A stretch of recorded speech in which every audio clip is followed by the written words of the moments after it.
Bonjour peuple de Dieu, bonjour, bonsoir, quel que soit le lieu ou l'heure que vous me suivez, bonjour ma famille en Christ. Mes audios ont pour objectif de nous élever dans la foi, de nous faire croître dans la foi parce que la croissance, c'est quelque chose de réel, hein. Quand on est dans la foi, il faut bien croître. Et c'est pour ça que la dernière fois, je disais que une fleur, par exemple, ne peut pas croître sans eau. Et par conséquent aussi, nous, dans la foi, nous devons croître dans la parole de Dieu et ne pas rester dans des enseignements biaisés qui nous font tourner dans une vie de routine, une vie de prière de routine. C'est les mêmes choses qu'on répète. Non, il faut évoluer, il faut grandir et à chaque niveau de développement, on a besoin d'une nourriture particulière, d'une lumière particulière, d'un environnement particulier. Et voilà pourquoi nous avons vu hier les différents aspects du caractère de Dieu. J'ai dit différents aspects parce que j'aurais pu dire les différents noms de Dieu. Mais en fait, quand on dit les noms de Dieu, euh, on ne va pas les limiter parce que Dieu reste pour nous jusqu'à aujourd'hui un mystère jusqu'à ce qu'il se révèle à nous sous un aspect ou sous un autre.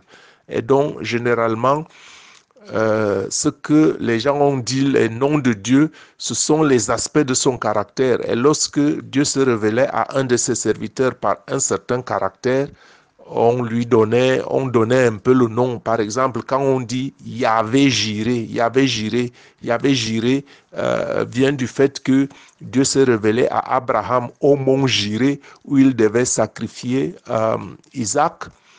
Et au moment du sacrifice, Dieu a voulu juste voir jusqu'à quel niveau de foi Abraham lui faisait confiance.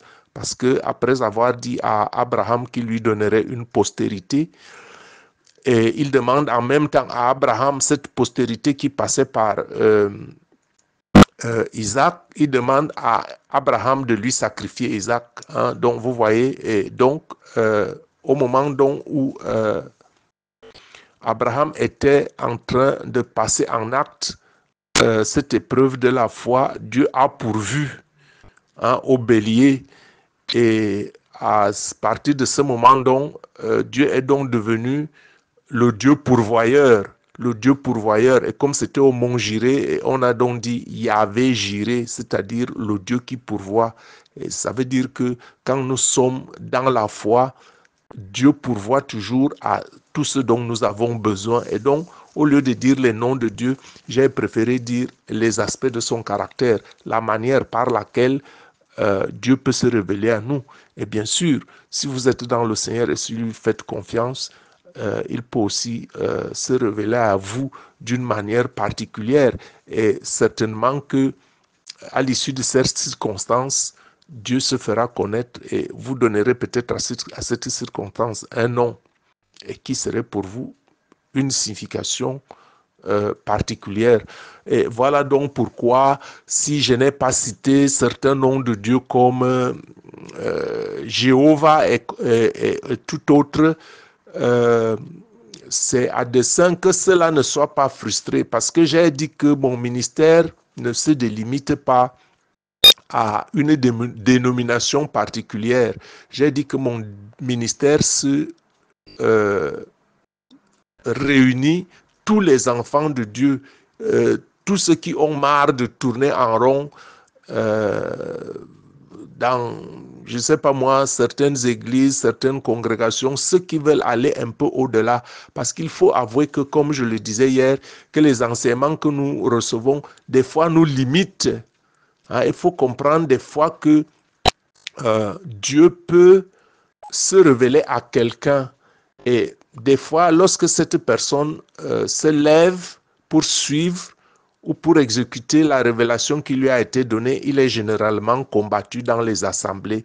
Il faut que nos assemblées et nos églises comprennent qu'on ne peut pas mettre Dieu dans un certain tiroir, que Dieu est souverain et comme il dit lui-même, il fait grâce à qui il veut faire grâce et il fait miséricorde à qui il veut miséricorde et il ne se répand pas de ce qu'il fait. Il fait miséricorde, il fait grâce afin que son nom soit glorifié et tout acte que Dieu pose, il le fait afin que son nom soit glorifié. Donc que le nom de Jésus-Christ soit glorifié parmi nous et que le nom de Dieu soit glorifié. Et voilà donc pourquoi j'ai plutôt parlé des différents aspects du caractère de Dieu tel qu'il a voulu se manifester à bon nombre de ses serviteurs. Par exemple, en Exode au chapitre 34, verset 6, l'Éternel Dieu se révéla à Moïse en descendant dans une nuée. Dieu se tint donc là auprès de Moïse et Dieu proclama lui-même le nom de l'Éternel. Et on le lit au verset 6. Et l'Éternel passa devant Moïse et s'écria, l'Éternel, l'Éternel, Dieu miséricordieux et compatissant, lent à la colère, riche en bonté et en fidélité, qui conserve son amour jusqu'à 1000 générations, qui pardonne l'iniquité, la rébellion et le péché, mais qui ne tient point le coupable innocent.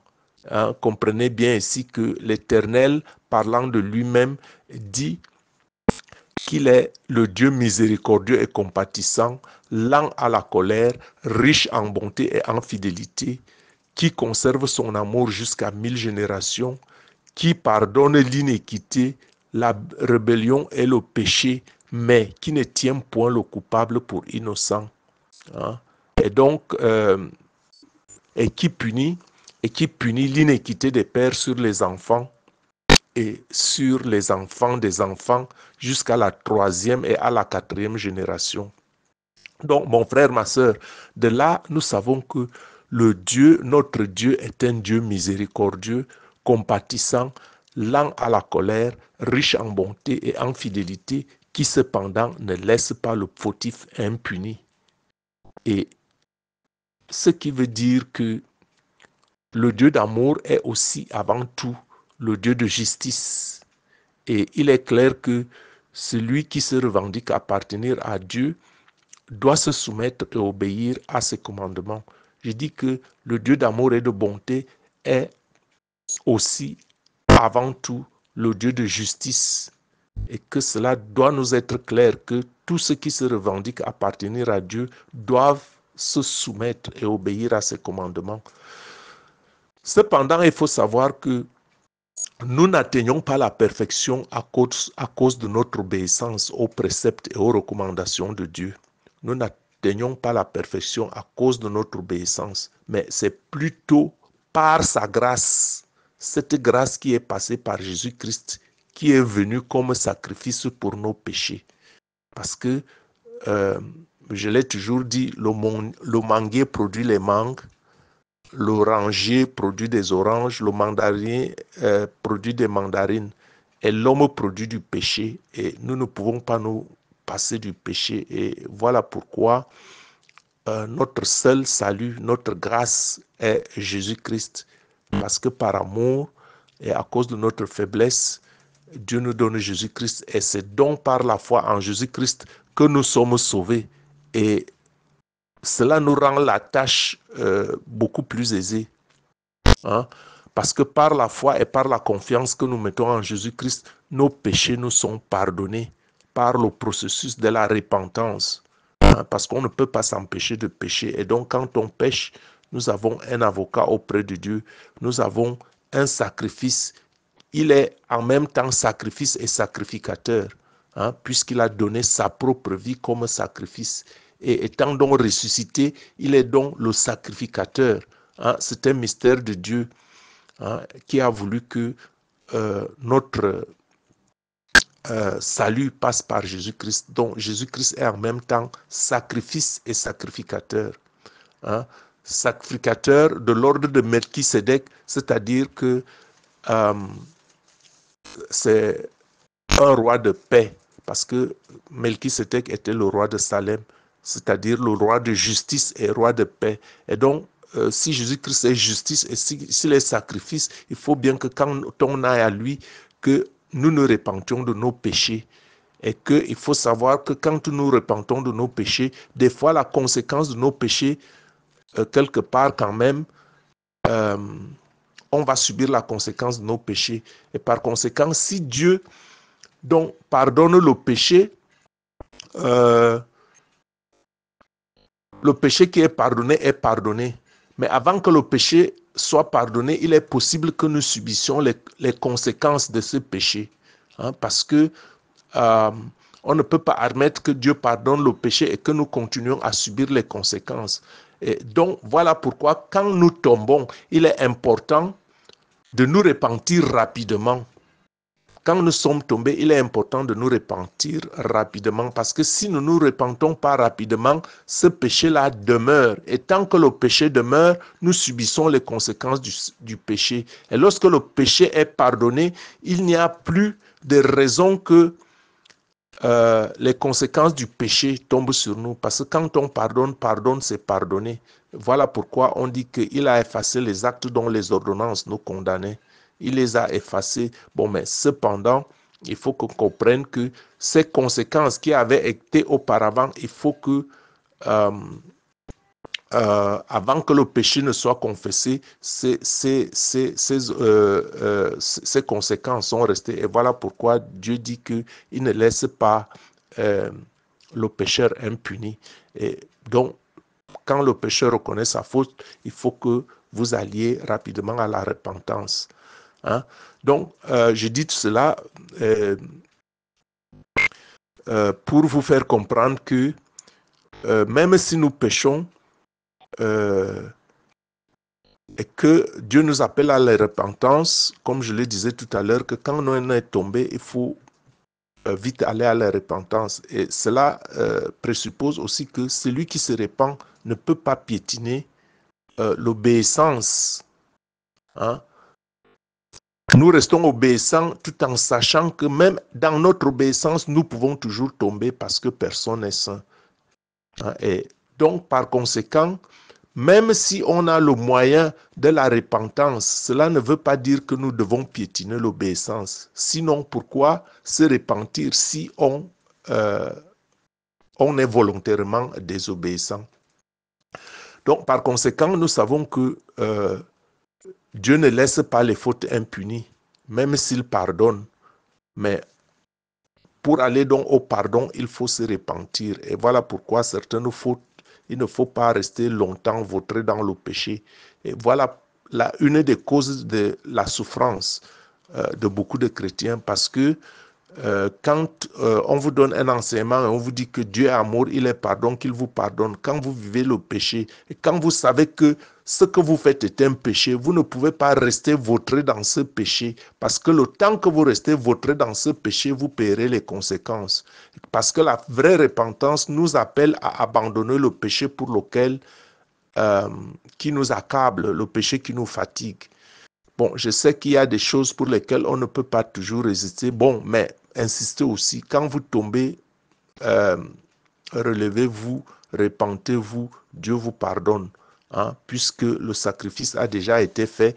Donc, votre péché passé, présent même et futur, vous est déjà pardonné, mais vous devez rester dans la repentance. Hein, et vous ne pouvez pas dire que mes péchés me sont déjà pardonnés, je reste vautré dans le péché. Ça, c'est très important à comprendre. Et donc, je disais que Dieu ne laisse pas les péchés impunis. Hein? Dieu ne laisse pas le pécheur impuni. Exemple de la désobéissance. L'exemple de la désobéissance d'Adam et Ève. Dieu était bon, Dieu est le Dieu miséricordieux, Dieu est le Dieu d'amour. Et pourtant, l'exemple de la désobéissance d'Adam et Ève leur ont valu l'expulsion du jardin. Hein? Leur ont valu l'expulsion du jardin et faisant entrer leur vie dans le règne de la maladie et de la mort. Parce que les conséquences du péché, c'est la souffrance qui est entrée dans le monde, dans la vie d'Adam et Ève à partir du moment qu'ils ont été expulsés du paradis. Et combien ne devrions donc nous pas donner tout ce que nous avons de plus cher pour reconquérir notre statut. Parce que si Dieu nous pardonne, si Dieu efface notre péché, si Dieu efface les actes dont les ordonnances nous condamnaient, ça veut dire qu'en réalité, nous devrons donc retourner à l'état que nous avions, l'état que nous avons perdu par Adam et Ève. Et voilà pourquoi, quand même, quelque part, nous savons que notre souffrance, je dis entre guillemets, est quelque part légitime. Mais qu'elle n'est plus légitime aujourd'hui parce que donc, quand nous nous convertissons réellement en Jésus-Christ, pas seulement du bout des lèvres et le blabla des fois que nous faisons, excusez-moi de dire blabla, le blabla c'est dire au bout des lèvres je suis de Jésus-Christ, mais qu'on continue de vivre dans le péché et qu'on ne suit pas ses voies. Et donc par conséquent, si nous sommes rétablis dans la dignité des fils de Dieu, alors les conséquences du péché doivent aussi être effacées. Bon, je ne dis pas maintenant que les gens ne doivent plus être malades ou quelque chose comme ça, ou bien souffrir, mais il faut savoir que un péché pardonné, quand il est vraiment pardonné, je ne vois pas la raison pour laquelle les conséquences de ce péché devraient continuer de peser sur nous. Et si tel en était le cas, il faut bien se poser les questions, il faut se remettre en cause, aller dans la prière et voir si vraiment notre repentance est sincère ou s'il y aurait quelque chose, ou alors si nous-mêmes nous avons pris des chemins tortueux qui font que quelque part Satan nous tient prisonniers, comme je le dis toujours. Et j'ai dit que la plus grande prison aujourd'hui, c'est la prison spirituelle, c'est-à-dire que nous avons des enseignements qui nous font accepter des choses que notre condition est tout à fait normale, alors que si Jésus-Christ a payé le prix et si nous sommes vraiment en Jésus-Christ, qu'il a donc effacé les actes dont les ordonnances nous condamnaient, et celui qui n'est plus condamné doit rentrer dans la jouissance de ce qui lui est dû. Et c'est ce statut-là donc que nous devons donc reconquérir, celui de la dignité des fils de Dieu. Et encore une fois de plus, c'est une lutte contre soi-même et contre nos propres faiblesses, et que c'est seule la grâce de Dieu et l'aide de Dieu qui peuvent nous sauver, parce que ce qui est impossible aux hommes est possible à Dieu. Donc il ne faut pas sombrer dans la culpabilité, parce que nous avons un Dieu qui est tout puissant, qui peut briser toute forteresse, qui peut briser toute oppression, qui peut briser toute prison satanique et tout péché qui nous accable. Il faut aller à lui dans la prière et dans la prière de repentance. Donc notre Dieu est tout puissant et il est donc au-dessus de toutes choses, et que donc notre salut passe par lui seul. Et voilà pourquoi sa volonté doit donc aussi être au centre de notre vie. Pourquoi, comme je le disais tout à l'heure, qu'aucune fleur ne peut croître sans eau. De même, nous aussi, nous ne pouvons rien de bon sans Dieu. Et voilà pourquoi, si nous ne pouvons rien sans Dieu, j'ai tiré un texte. J'ai tiré un texte en Ésaïe au chapitre 43, verset 1. Ainsi parle l'Éternel. Ainsi parle l'Éternel qui t'a créé, ô Jacob, celui qui t'a formé, ô Israël. Ne crains rien, car je te rachète. Je disais que Dieu doit être au centre de notre vie, et lorsque Dieu est au centre de notre vie, nous n'avons donc rien à craindre. Parce que la parole de Dieu, comme en Ésaïe, donc au chapitre 43, l'Éternel lui-même parle à travers son prophète et dit donc, l'Éternel qui t'a créé, ô Jacob, c'est lui qui t'a formé, ô Israël. Ne crains rien, car je te rachète. Je t'appelle par ton nom. Tu es à moi. Si tu traverses les eaux, je serai avec toi. Et les fleuves, ils ne te submergeront point. Si tu marches dans le feu, tu ne brûleras pas, et la flamme ne t'embrasera pas. car je suis l'Éternel ton Dieu, le Saint d'Israël, ton Sauveur. Je te donne l'Égypte pour ta rançon, l'Éthiopie et Saba à ta place.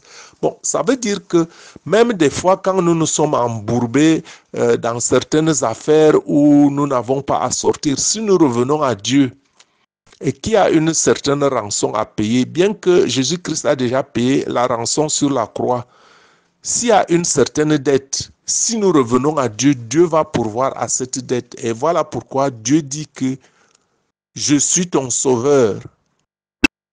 Je donne l'Égypte pour ta rançon, l'Éthiopie et Saba à ta place. Ça veut dire que celui qui est vraiment converti en Jésus-Christ et qui est revenu en Jésus-Christ, l'impie mourra à sa place. Cela est écrit dans la parole de Dieu.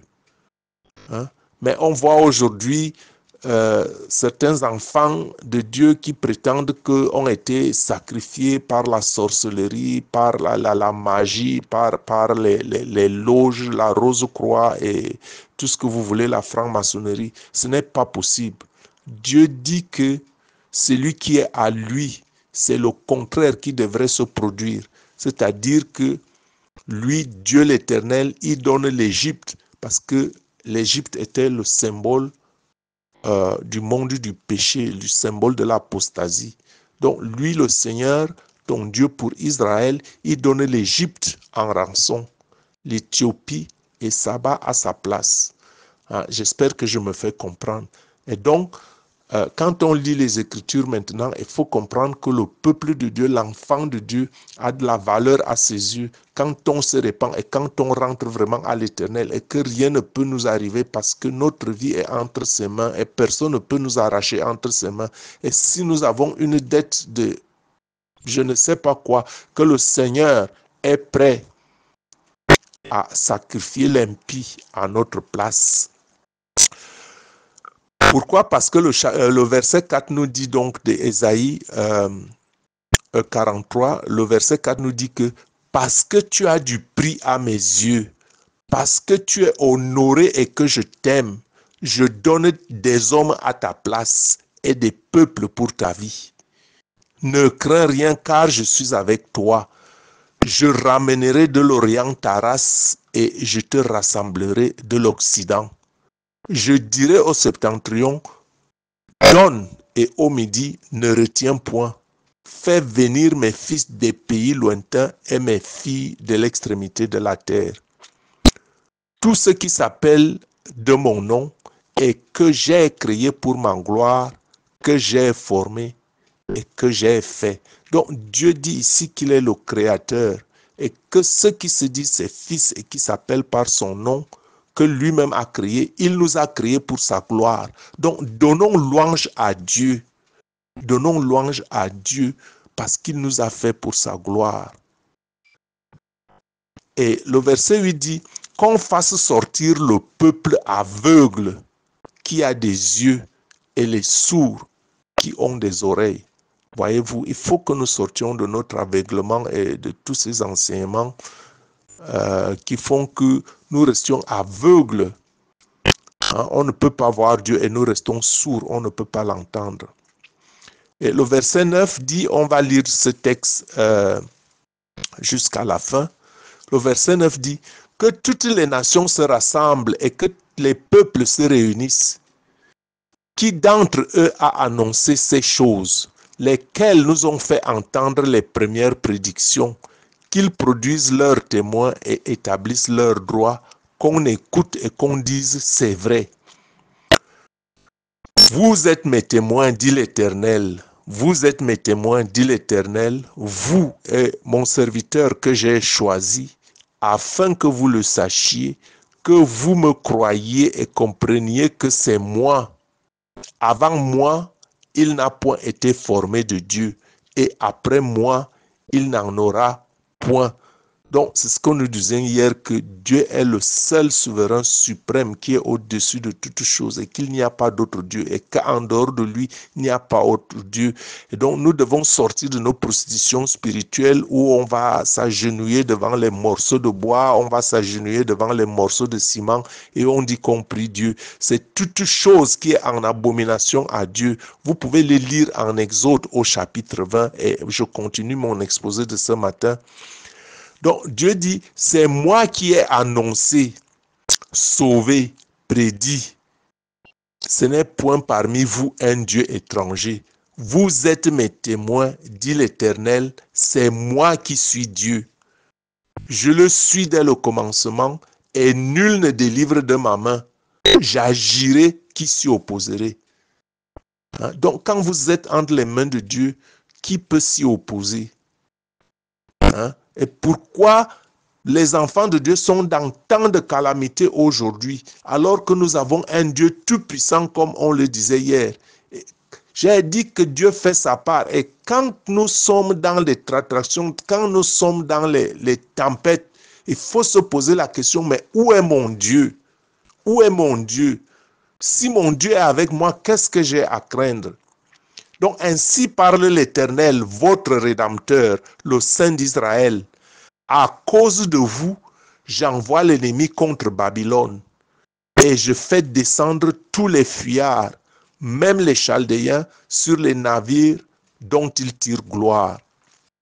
Je suis l'Éternel, votre Saint, le Créateur d'Israël, votre roi. J'ai dit que Israël aujourd'hui, c'est le peuple de Dieu dans le monde entier, c'est l'Israël spirituel, ce n'est plus l'Israël géographique. Vous voyez, le peuple de Dieu aujourd'hui, c'est ceux qui ont accepté Jésus-Christ. L'Israël spirituel, c'est ceux qui ont la foi en Jésus-Christ. Et donc cette parole qui s'adressait au peuple d'Israël d'antan, je reviendrai dessus. J'ai dit qu'il y a 7 couches de compréhension de la parole. J'en reviendrai sur ce message que j'avais déjà publié, qui a 7 couches de la parole. Il y a cette parole qui s'adressait à l'Israël d'antan, il y a cette parole qui s'adresse aussi à nous aujourd'hui comme l'Israël spirituel, et cette parole s'adresse à nous aujourd'hui comme l'Israël spirituel. Je suis l'Éternel, votre Saint, le Créateur d'Israël, donc notre Créateur, notre Roi.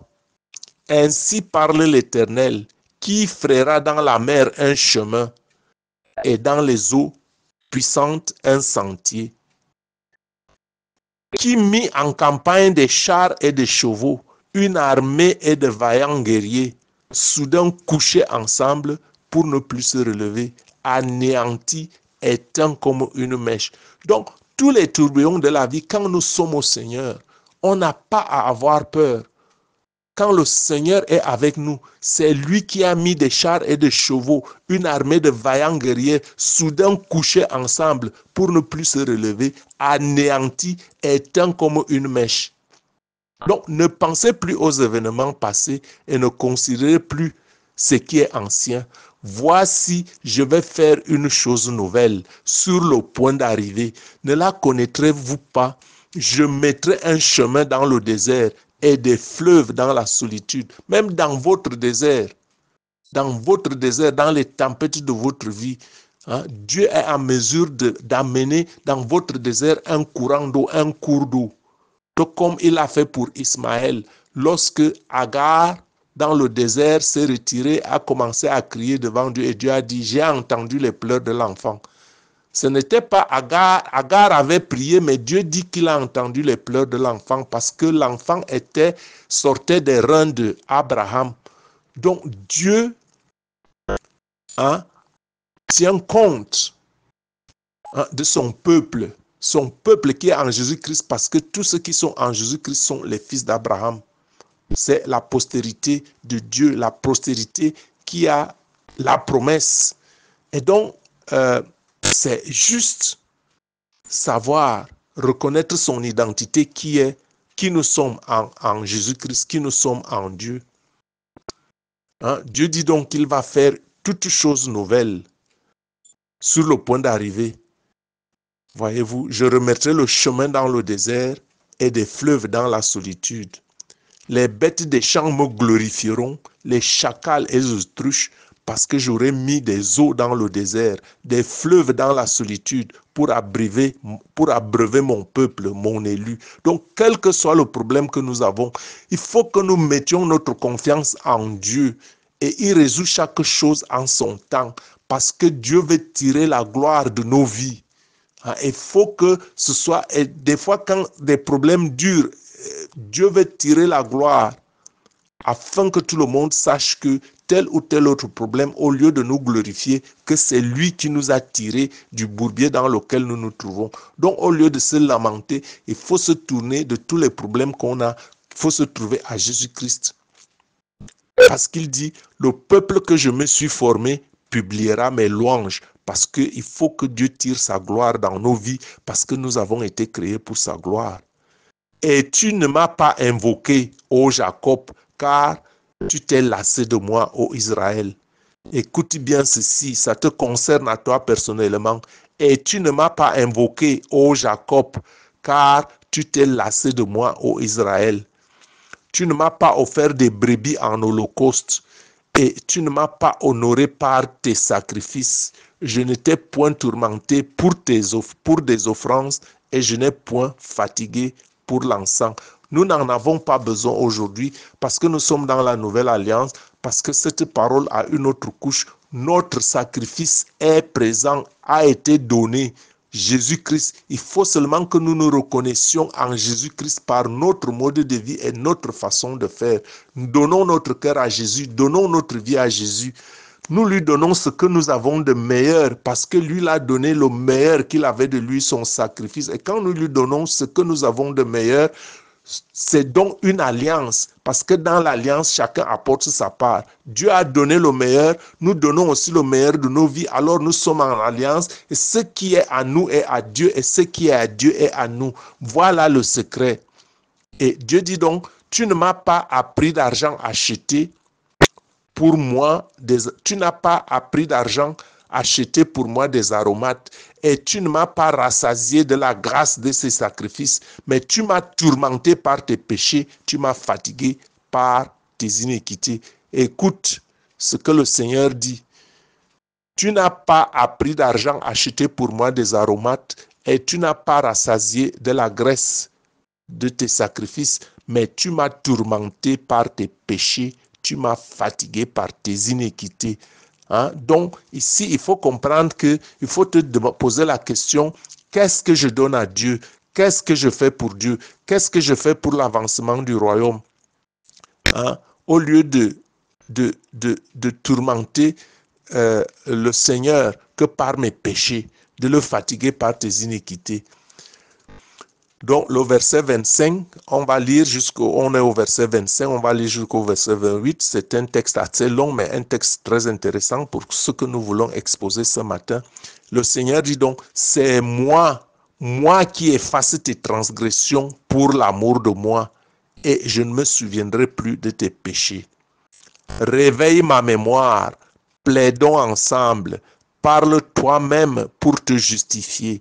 Donc, il faut aller à la repentance, il faut crier à Jésus, il faut te justifier. Ton premier père a péché et tes interprètes se sont rebellés contre moi. Et c'est pourquoi j'ai traité en profane les chefs du sanctuaire. J'ai livré Jacob à la destruction et Israël aux outrages. Donc, mon frère, ma soeur, quand vous lisez de telles paroles et quand vous écoutez de telles paroles, est-ce que vous comprenez un peu Dieu? Est-ce que vous comprenez votre vie et ce qui vous arrive? Dieu dit malgré son amour qu'il a livré Jacob à la destruction et Israël aux outrages parce que Jacob et Israël l'ont tourmenté par ses péchés, ils l'ont fatigué par ses iniquités. Est-ce qu'il y a mieux à dire que ça? Je pense que c'est tellement clair. Et pourquoi nous, croyants, avons-nous aujourd'hui tant de problèmes? Ça se comprend. Quand Dieu parle ainsi, au lieu d'organiser à l'église 1001 fêtes, l'église a aujourd'hui 1001 fêtes, au lieu de lire les Écritures en profondeur pour comprendre ce que Dieu dit, On organise 1001 fêtes. Je ne sais pas, j'ai essayé de rechercher combien de fêtes l'Église a organisé aujourd'hui, ce qu'on appelle les fêtes cardinales. Il y a la fête de Pâques, il y a la fête de Noël, il y a la fête de l'Épiphanie, il y a la fête de l'Ascension. Je ne sais pas moi, il y a la fête de l'Assomption, il y a pour aller hors des fêtes de ce qu'on appelle les fêtes cardinales, puisqu'il y en a, je crois, 5, il y a toutes les fêtes aujourd'hui. Il y a la Toussaint, il y a même la fête des morts aujourd'hui. Hein, on fête la Toussaint le 1er novembre, je pense, et on fête la fête des morts le 2 novembre. Alors que Dieu est vie.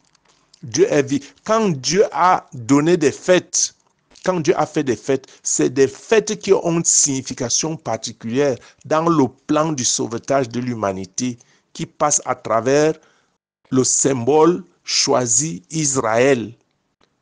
Et Dieu a donc établi les fêtes pour le peuple d'Israël. Je ne veux pas dire maintenant que nous devons faire les mêmes fêtes que les Juifs parce que les Juifs ont rejeté Jésus, mais Dieu a quand même établi des fêtes pour son peuple. Et Dieu, la parole de Dieu est éternelle. Et ces fêtes étaient des fêtes qui avaient une signification profonde dans le plan de sauvetage d'Israël et par conséquent le plan de sauvetage de l'humanité. Et j'ai donc dit que je vais revenir sur ces fêtes aussi. Et je veux aussi revenir sur ces plans afin que les gens comprennent que la parole de Dieu est divisée en 7 couches. Donc, je vais revenir sur le fait que la parole est divisée en 7 couches. Je vais les faire ressortir pour voir que la parole qui s'adressait aux hommes d'antan s'adresse aussi à nous aujourd'hui comme Israël spirituel et qu'il faut sortir du contexte historique pour se placer dans notre contexte actuel et donc que cette parole s'adresse à nous. Et je veux aussi revenir sur le fait que Dieu a établi certaines fêtes afin de nous montrer le chemin, le canevas qu'il trace pour nous amener le peuple d'Israël à la terre promise. Et ce peuple d'Israël aujourd'hui est l'Israël spirituel, l'Église, pour amener l'Église à la terre promise. Notre terre promise aujourd'hui, c'est le paradis. Donc, vous voyez qu'il y a une similitude entre le fait que Dieu a choisi Israël comme un peuple géographique et que ce peuple géographique est devenu aujourd'hui un peuple spirituel.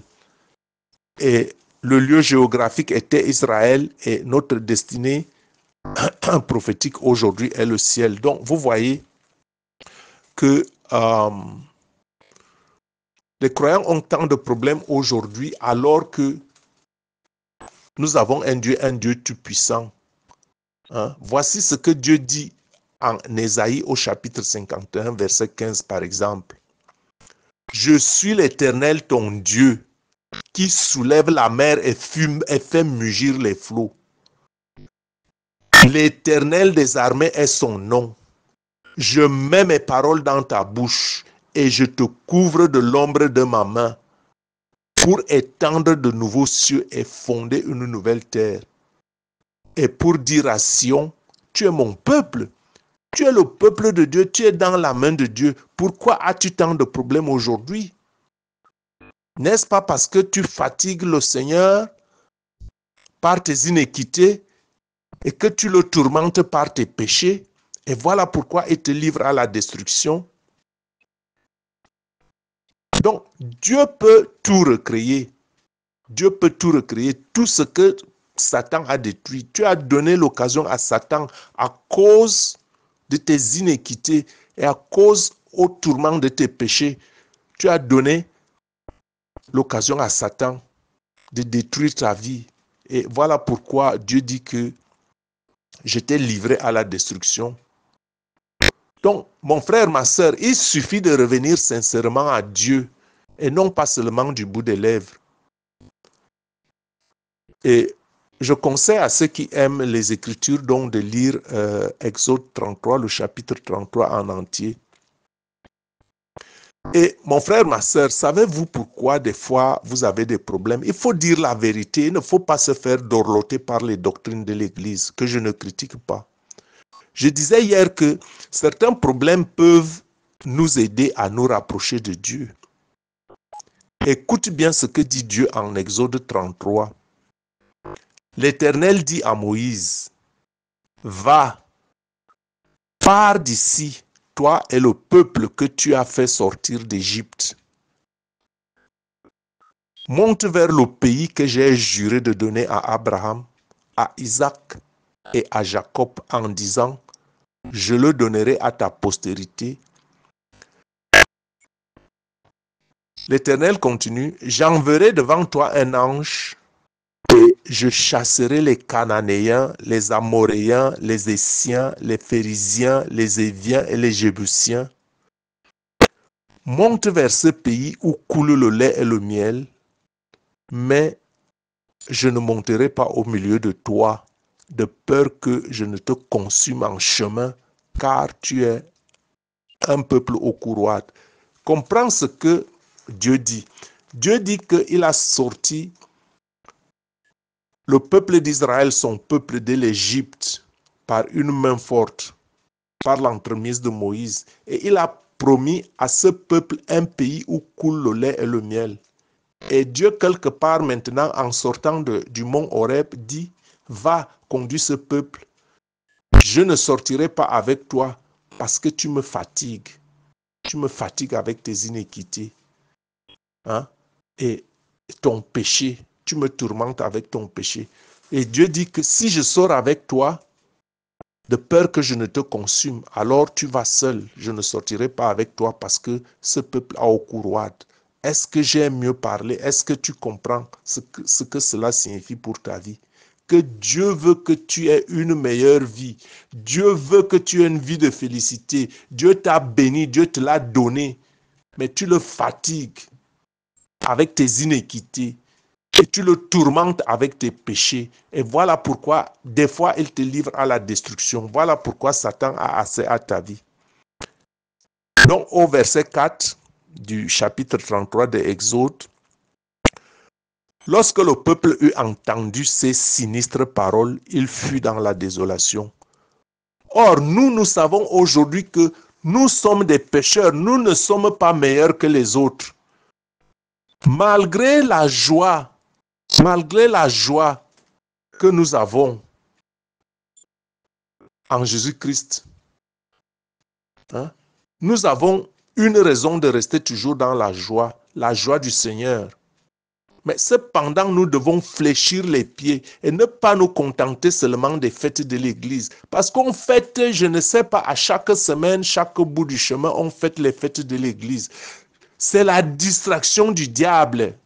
Écoute ce que dit le Seigneur. Je ne sortirai pas avec toi et je te livre à la destruction parce que tu me fatigues de tes péchés. Et je suis tourmenté par tes iniquités.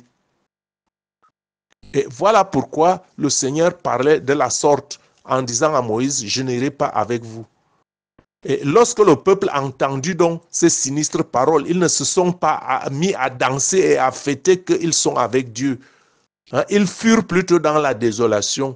Au lieu donc que toi tu sois dans la désolation, bien que ayant une bonne raison d'être dans la joie parce que le Seigneur te délivre, sois dans la désolation et prie le Seigneur, tourne-toi à lui, reviens au Seigneur et n'aie pas le cou raide. Ne sois pas comme ce peuple au courroide. Il faut te dépouiller. Dépouille-toi de tes ornements. Dépouille-toi de toutes ces choses que tu mets en première place. Et vends tout ce que tu as. Donne-le à Jésus-Christ pour être dans son plan, pour être en alliance avec lui, afin que tout ce qui t'appartient appartienne à Jésus-Christ et que tout ce qui appartient à Jésus-Christ t'appartienne. Parce qu'il a dit à la croix, tout est accompli.